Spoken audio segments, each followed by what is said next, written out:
Lep pozdrav. Danes je Slovenija naredila velik korak k temu, da si Slovenci ukradeno državo vzamemo nazaj. Vladna koalicija je na glasovanju ljudi, ki so slovensko ustavo vzeli resno, dobila dve klofuti.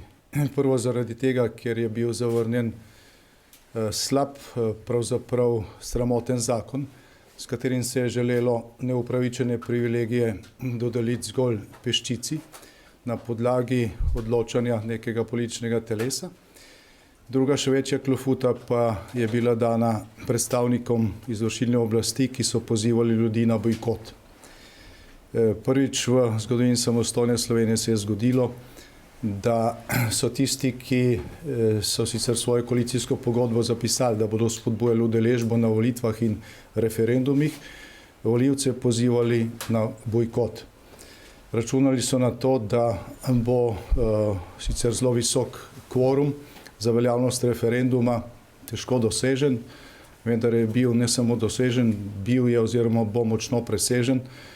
Kot se kaže, bo več kot več kot 400 tisoč slovenskih volivk in volivcev glasovalo za razum. Torej, rezultat tega referenduma je v bistvu zmaga razuma. Slovenska demokratska stranka je samo pomagala k temu rezultatu, sicer pa je to zmaga tistega dela volilnega telesa v Sloveniji, ki se zaveda, da se država v času mandata sedanje koalicije giblje v napačno smer, namesto naprej nazaj, in je takšni usmeritvi danes z odločnim glasovanjem ta najbolj razumni del slovenskega volilnega telesa izrekel odločni ne. Torej, najlepša hvala vsem, ki so se udeležili referenduma, tudi tistim, ki so glasovali za zakon. Bila je to nekoliko nenavadna kampanja, kajti predstavniki ali pa poslanci in ministri vladne koalicije, ki ima v državnem zboru sanjsko večino, so za nek zakon glasovali trikrat so ga potrdili, potem pa niso imeli toliko poguma, da bi svoje volivce nagovarjali k podpori, ampak so jih nagovarjali k bojkotu. Torej, ta druga klofuta, ki je vladna koalicija dobila, klofuta tistim, ki pač ne jemljejo resno 3. člena slovenske ustave, ki pravi, da ima v Sloveniji oblast ljudstvo, da ljudstvo to oblast najprej izvaja neposredno in šele potem z volitvami. To je bila huda lekcija in jaz upam, da so jo vladajoči vzeli. Bi se na tem mestu rad zahvalil predsednici republike, bivšemu predsedniku republike, gospodu Pahorju, in tudi tistim nosilcem državnih funkcij, ki so kljub temu, da jih je vlada pozivala k bojkotu, vseeno šli na referendum in s tem vsaj delno ohranili čast sedanje strukture slovenske oblastne strukture. Zdaj, preden kdo postavi vprašanje, ali zahtevamo odstop vlade. Zdaj, vsaka vlada bi po takšni klofuti, po takšni dvojni klofuti samo odstopila. Jaz dvomim sicer, da bo prišlo do tega premisleka. Je pa končno v rokah slovenskega volilnega telesa, da tudi na takšno reakcijo oziroma nereakcijo odgovori na naslednjih volitvah, ki bodo v vsakem primeru prej kot v roku enega leta. Zdaj, kot ste sami videli, je prišlo vladni koaliciji tudi do nekoliko različnega pristopa. Ena od strank vladne koalicije ni pozivala na bojkot, se pravi nekaj vsaj približno zdravega razuma, kar se tiče temeljnih osnov demokracije. Obstaja tudi v levem spektru slovenske politike in to mogoče daje neko upanje, da bo čez nek čas, ki verjetno ne bo tako kratek, tudi tukaj nastala neka struktura, ki bo stabilna, ki bo suverena, ki ne bo odvisna od struktur v ozadju in s katero bo potem možno graditi mostove delati na spravi v slovenski politiki, delati na cilju, da Slovenija končno zadiha z obema kriloma lastnih pljuč in da se obrne proti ciljem, za katere smo glasovali na plebiscitu. Prosim. Mene zanima, ali boste zdaj še vztrajali pri umiku tudi tega starega zakona in še v Levici in Svobodi nekako ocenjujejo, da je ta izid vendarle uspeh, kar 75% volilnega telesa, kot pravijo, vam ni nasedlo. Kako to komentirate?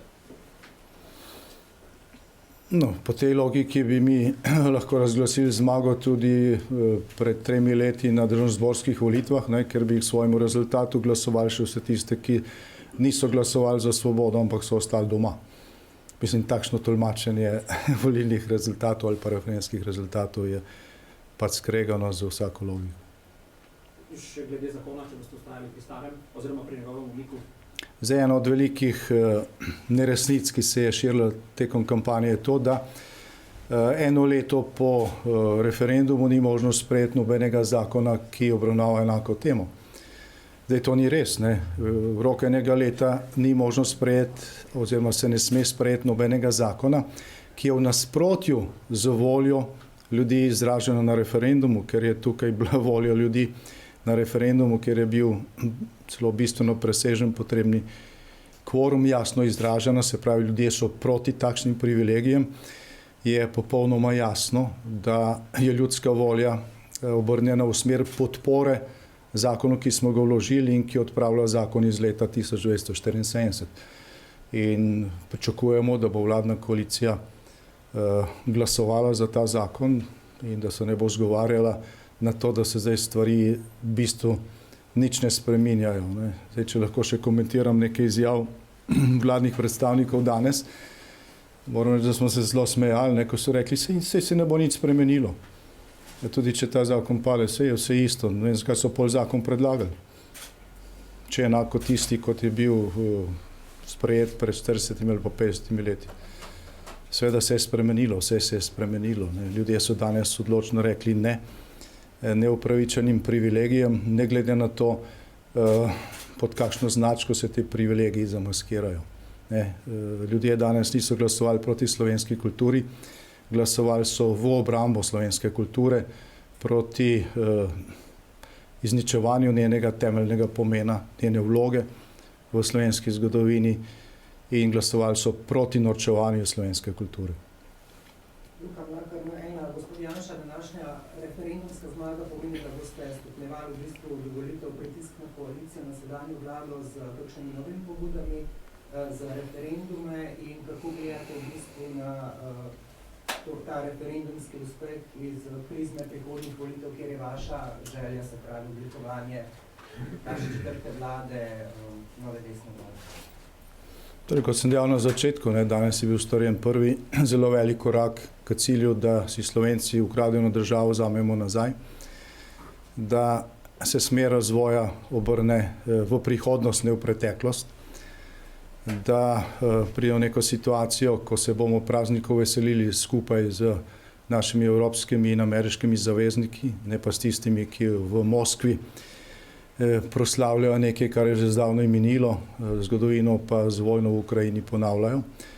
Tako da, ja, kar se tiče pritiska, Slovenska demokratska stranka bo stopnjevala pritisk v tem smislu, da se upravljanje z državo obrne v prihodnost in ne v preteklost. Če ni več vprašanj. Hvala. Hvala lepa.